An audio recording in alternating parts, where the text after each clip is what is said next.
Hey guys, I've got the alpha version of my Shocker 4x4 board here, and I wanted to show you this and show you what I'm doing with it and why it's different from the old boards. I've got one of the old Shocker boards right here.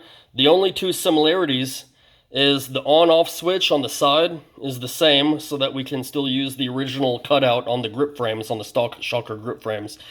And then the solenoid attachment is the same, so that we don't have to do any new wire harness stuff. After that, pretty much everything on the new board is different.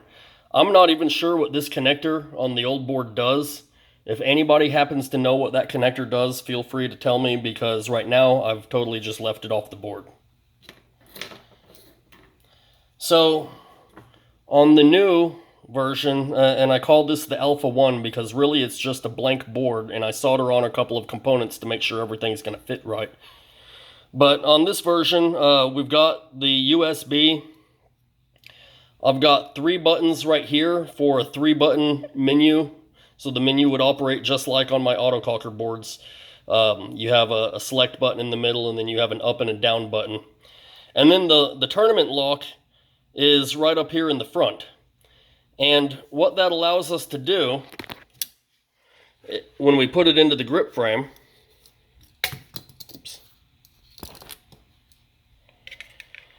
is the hole for the tournament lock button is where your old toggle switch used to be.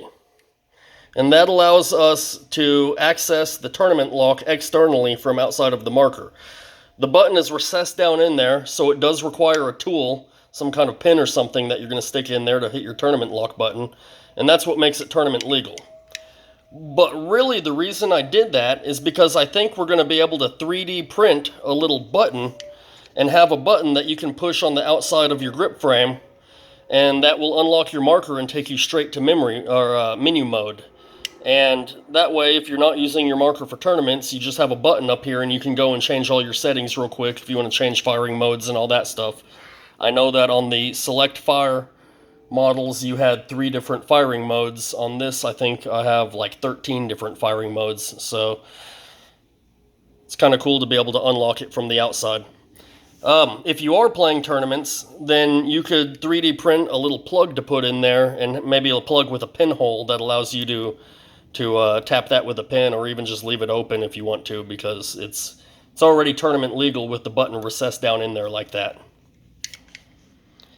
That's pretty much all of the changes I have on the board. Oh, there's a slot for a photo eye down here, so it'll come with a connector for a photo eye, and if you're trying to install a photo eye on your Shocker, it should work just fine. Everything else seems good on it, so that's all I've really got to say right now.